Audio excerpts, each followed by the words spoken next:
Nicolas Chupetinha à frente da Comissão de Educação. Agora nós vai ver. Aonde a vaca torce o rabo. Aonde o porco vai pro brejo. Agora vai ser... O negócio vai ser feio. Né? E não é só isso. Aquela Carol de Tone na Comissão de Justiça. Então ainda tem um pastor Eurico. Um sujeito que é contra o casamento entre pessoas do mesmo sexo à frente da Comissão da Família. É desastre, é tragédia total. Ontem à noite já foi um quebra-pau tremendo, um fuá danado. E aí já amanhece naquele quebra-pau. É um trem do outro mundo, mas é a realidade. Eu já quero adiantar para você, não tem muito o que fazer não. Infelizmente, a gente tem um ordenamento jurídico e olha, os partidos que são aqueles que mais elegeram deputados, eles têm a prioridade na escolha das comissões e do candidato. Tanto que o PL falou, olha, vai ser o Chupetinha e dane-se. E dane-se. E vai ser mesmo, e já foi, já está eleito. Dentro do PT, a grita foi tão grande que eles trocaram, né? Eles fizeram uma situação assim, o PL... coloca o vice na Comissão de Saúde e o PT coloca o vice na Comissão de Educação. E até agora, o PT não escolheu esse vice. O vice na comissão em que o Nicolas é presidente. Não definiram. Eles estão adeia. Eles estão prostitutos da vida. Que é aquele negócio. É a política. Então, eu também não estou nada feliz. Porque a coisa é muito complicada. E é sobre isso que a gente vai falar no vídeo de hoje. Salve progressistas! Eu sou o Clayson, all like. Tem gente que fica assim, você fica mendigando like. Eu falei, não, é isso mesmo. Eu fico pedindo pro povo dar o like aqui, sim. Dar o like e se inscrever no canal. Por quê, Clayson? Porque eu preciso. Se eu não precisasse, eu não ia pedir, não ia encher o teu saco com isso. Mas eu preciso que você dê o like no vídeo e preciso que você se inscreva no canal. Tá bom? E ainda tem aquele recadinho no final do vídeo para você trabalhar aqui no Brasil, receber em dólar, é uma renda extra. Siga até o final do vídeo para você ver esse recado. A primeira questão, eu vou dividir os assuntos, tá? Para a gente ter um parâmetro mais amplo aqui. A primeira é a Carol de Tone. A Carol de Tone é daquelas mulheres, olha, tem pelo menos mais umas 3 extremistas lá, o pessoal da extrema-direita, bolsonarista lá na Câmara, e elas ficam todas iguais porque elas fazem essa plástica na beiça, que eu não sei o nome, preenchimento dos lábios, uma coisa, tem um nome técnico, eu não sou médico, tá? Tem um nome pra isso. E ela fica beiçuda, a Carol, ela ainda tem acho que ela fez um nariz empinado. Enquanto eu vou falar dela, eu vou colocar essa imagem. Que eu sou desses. E aí fica... Olha, eu acho engraçado. Eu sei que eu sou um cara que eu rio de qualquer coisa, mas essa beiça, rapaz. Eu não consigo fazer. Então, mas vamos falar sério. Vamos falar sério. Para com essa imagem. Vamos falar sério. Existem algumas questões com a Carol. Ela, num dado momento em que teve uma CPI, ela fez uma pergunta para um professor e ela tentou ali colocar as questões ligadas a essas narrativas, né? Essas questões da extrema-direita. O advogado deu o professor deu uma resposta para ela que foi uma coisa que viralizou e até hoje é um meme eterno. Otávio Paz, do Labirinto da Solidão, diz que os indígenas, quando Colombo chegou, não viram as caravelas. Não viram. Elas estavam ali fundeadas, mas não havia cognição para poder representar cerebralmente uma imagem que era absolutamente incompatível com o quadro mental de uma cultura que não tinha elementos para visualizar. Por isso que os gregos diziam que teoria significa aquele que vê. O teorens é o que vê, é o que enxerga. A gente só vê o que tem cognição para ver. Eu não tenho como discutir com a deputada, porque a sua visão de mundo, a sua percepção como cosmovisão, só lhe permite enxergar o que a senhora já tem escrito na sua cognição. Então a senhora vai ver, não é o que existe, mas é o que a senhora recorta da realidade. A realidade é recortada por um processo cognitivo de historialização. Presidente, ele me ofendeu, com todo respeito. Tentou ser com categoria acadêmica vindo debochar da nossa cara. Por favor, né? Esse é o professor José Geraldo da UNB, que deu essa lapada seca na Carol de Tone, né? Naquela ocasião. Ela aparece muito pouco na Câmara, o trabalho dela não é um trabalho tão bom assim, então ela não aparece muito, mas quando apareceu, foi até hoje, até agora, nesse momento, foi a vez em que ela mais foi divulgada nas redes sociais, em função dessa lapada aí que ela levou. Mas não se deixe enganar não, hein? A Carol de Tone, ela foi a deputada mais votada de Santa Catarina. Não se deixe enganar. Extremista, negacionista, bolsonarista, daquelas piores que existe. Existe um tipo nojento de bolsonarista, e ali nós temos. E existem algumas questões muito complicadas e desafios muito importantes nessa Comissão de Justiça. A deputada, por exemplo, votou contra a reforma tributária. E agora, nesse ano, a reforma tributária vai precisar ser finalizada, ela vai precisar ser constituída de forma objetiva lá na Câmara. Ela foi votada e agora é o momento de fazer valer. E, muito provavelmente, vai passar pela Comissão de Justiça. E aqui nós estamos numa situação complicada, porque vai que essa mulher começa a querer fazer campanha contra a reforma tributária, que é algo que a sociedade como um todo, de esquerda, de direita, todo mundo falou, ó, é isso aí mesmo, precisamos fazer uma reforma. E aí vai que dá uns 5 minutos nessa mulher. Uma outra questão ali também importante é que ela sempre colocou um embate com o STF. E muito provavelmente, eu não sei até que ponto, né, ela pode ter essa autonomia toda, porque ela é uma deputada de pouca expressão e ela não consegue se articular tão bem. Eu considero ela pior do que a Bia Kicis, que foi a presidente anterior da Comissão de Justiça. Ela é bem pior, bem mais despreparada, mas a gente não sabe até que ponto ela pode usar questões do Congresso para ter um embate com o STF. E tem uma outra questão ainda mais relevante e mais importante. Existe uma grita entre os bolsonaristas para que o Bolsonaro seja anistiado, para que essa condenação do Bolsonaro de perda de direitos políticos, ela possa ser revertida. E como uma mulher dessa, uma bolsonarista raiz, à frente da Comissão de Justiça, essa mulher pode fazer alguma ação ali para tentar reaver os direitos políticos do Bolsonaro. Existe a anistia do Bolsonaro, existe a anistia dos presos pelos atos terroristas no 8 de janeiro. Temos lá, pelo menos 100 já foram condenados, existe a possibilidade de vários outros serem condenados. Então, a questão, a gente dá risada aqui, não sei o quê, mas nós estamos falando de uma CCJ, que é considerada a comissão mais importante do Congresso. E se essa mulher tiver esses 5 minutos aí, é complicado. Já com relação ao Nicolas, a gente vê um sujeito completamente despreparado.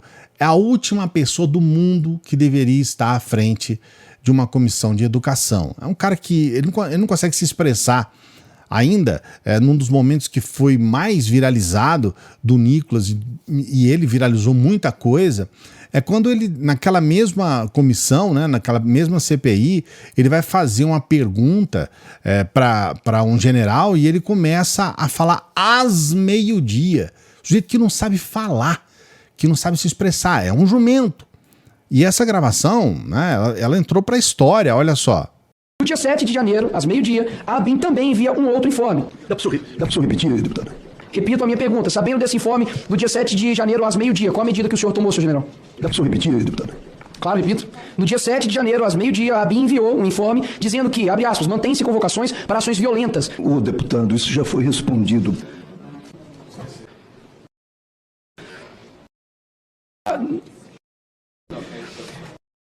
A ABIN O GSI e a ABIN, eles trabalham de forma integrada? Existe alguma hierarquia ou subordinação entre esses dois órgãos? O deputado, isso aí, se o senhor olhar a compilação, o senhor vai ver lá. O senhor não vai responder? Não. Eu acredito que... Obrigado, presidente. Voltaremos às 14h30. Isso é maravilhoso, né, gente? Eu adoro essas coisas. Essas CPIs todas que a extrema-direita tentou fazer, foi tudo tiro no pé, né? Uma tragédia atrás da outra. E agora, a gente tem um vídeo que foi recuperado que mostra que o sujeito, que é agora presidente da Comissão de Educação, ele não estudou o suficiente para saber se a Terra é plana ou não. O Jardel fez uma pergunta um pouquinho polêmica. Se não quiser responder, também não precisa responder, Nicolas. Você não pode falar sobre a Terra plana? O que você pensa da Terra plana? Eu posso ser sincero, eu nunca nem estudei isso, velho. Tipo, não é um trem que me chama a atenção, sabe? Juro, eu gosto, tudo bem, eu gosto de quem gosta, quem tem curiosidade com isso. Mas eu nunca nem parei pra pesquisar isso, bicho. Tipo assim, de verdade, eu não me importo. Sério mesmo. Se a Terra é plana, é oval, é quadrado, sabe? Caguei. Caramba, isso é um absurdo, né, gente? Não ter estudado se a Terra é uma esfera ou é uma pizza. Não estudou isso, quer dizer que ele não sabe isso, que é uma coisa tão trivial que você aprende na 4ª série, sei lá. Ele não sabe disso. Ele não sabe que a Terra é uma esfera. Então é uma coisa complicada. E a questão do embate contra o próprio Nicolas na presidência, ela não se dá por uma questão ideológica. Ah, ele é de esquerda, ou ele é de direita, ou ele é Bolsonaro, ou não é Bolsonaro. É por uma questão de capacidade mesmo. O debate que foi promovido ainda ontem à noite lá na Câmara diz muito a respeito disso. O Nicolas nunca participou de nenhuma comissão, ele não tem nada, nenhuma tradição política dentro da educação em todo esse tempo que ele teve como vereador, como deputado. Então, ele é um zero. E isso foi colocado, foi dito ontem. Eu estive com o presidente, eu estive aqui nessa comissão todas, eu não faltei uma única sessão. E efetivamente, você teve deputados do PL que fizeram os debates que estão sendo feitos e outros deputados que vinham aqui para fazer vídeo para a rede social. Talento para isso eles têm de montão, tem muitos aqui. E vinham atrapalhar, porque depois que parava a polêmica, iam embora e a gente continuava discutindo o PDD, Programa de Direito da Escola, continuávamos discutindo cota, continuávamos discutindo as coisas que estão acontecendo. A nossa preocupação é que agora a presidência faça isso. Vai fazer isso aqui um palco de apenas polêmica e os problemas reais da educação brasileira não vão aparecer. O que na verdade incomoda a gente é o fato de fazer daquela cadeira ali um palco para coisas que é exatamente a única coisa que ele tem discutido do ponto de vista da educação. Enquanto a gente está com problemas gravíssimos da educação para fazer. Eu queria citar, fiquei tentando lembrar, o dia aqui em plenário, qualquer projeto de educação que a gente votou em plenário, o deputado Nicolas tem ocupado a tribuna para discutir aquela história. A deputada Soraya, por exemplo, entrou na tribuna várias vezes para deputada tal. Tem deputados que discutem a questão da educação especial do PL com uma qualidade impressionante. O deputado Nicolas não.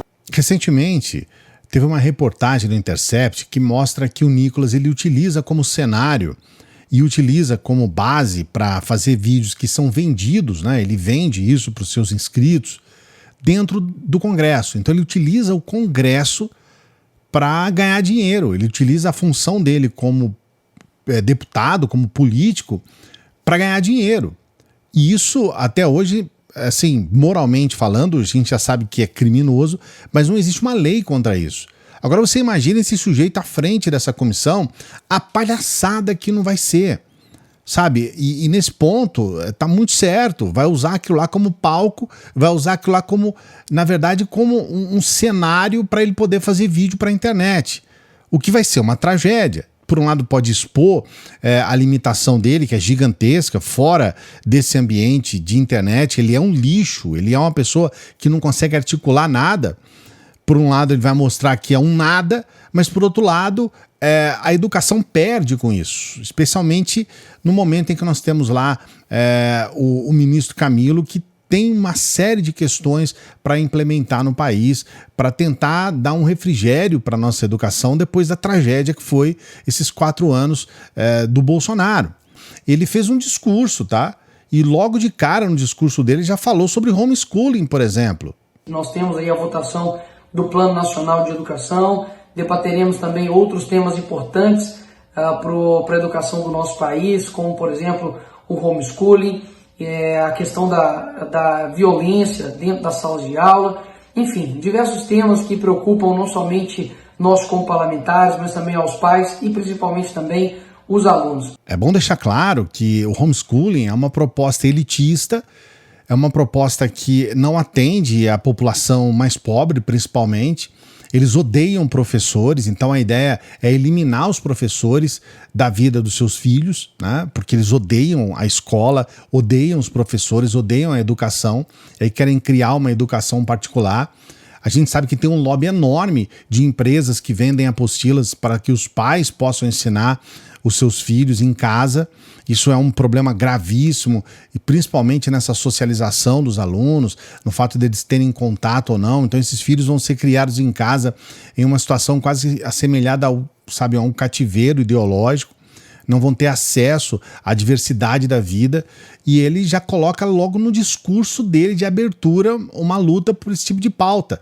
Tem uma outra questão, a volta de pautas como, por exemplo, a escola sem partido, que é uma coisa que já tinha sido encerrada, mas o fantasma está sempre aí para nos assustar. Então a situação é muito complicada. Coloca aqui o seu comentário, quero saber o que você pensa. Não se esqueça do like, hein? O like é importante, a sua inscrição no canal é fundamental. E eu estava dizendo para você no começo do vídeo sobre a oportunidade de você trabalhar aqui no Brasil, receber em dólar. Eu coloco esse print aqui, que é uma prova de que isso é possível. Você pode ter uma renda extra, você pode ter uma graninha a mais aí no fim do mês trabalhando. É um trabalho, tá? Isso é importante deixar claro. E eu vou deixar aqui no primeiro link da descrição. Você entra aqui na descrição do vídeo e é o primeiro link, tá lá escrito: trabalhe no Brasil, ganhe em dólar. Você entra nesse link e você vai receber gratuitamente um curso. É um mini curso em que você vai aprender detalhes a respeito disso, tá bom? Primeiro link da descrição. Eu sempre peço para as pessoas que chegam no final dos vídeos para que nos ajude. E eu peço para que você seja um membro do canal. Por favor, se você puder, claro, se você quiser, seja um apoiador do nosso Apoia-se. Apoie o nosso trabalho. Então pense nessa possibilidade. A gente também pede para você ajudar o nosso trabalho por intermédio do Pix. Você pode fazer uma doação de qualquer valor, só se você puder mesmo, tá? Você não é obrigado a nada, tá? Nosso material é gratuito, a gente sempre deixa claro isso. Mas se você puder nos ajudar, a gente agradece bastante. Qualquer valor pelo Pix. Grande abraço, daqui a pouquinho a gente está de volta.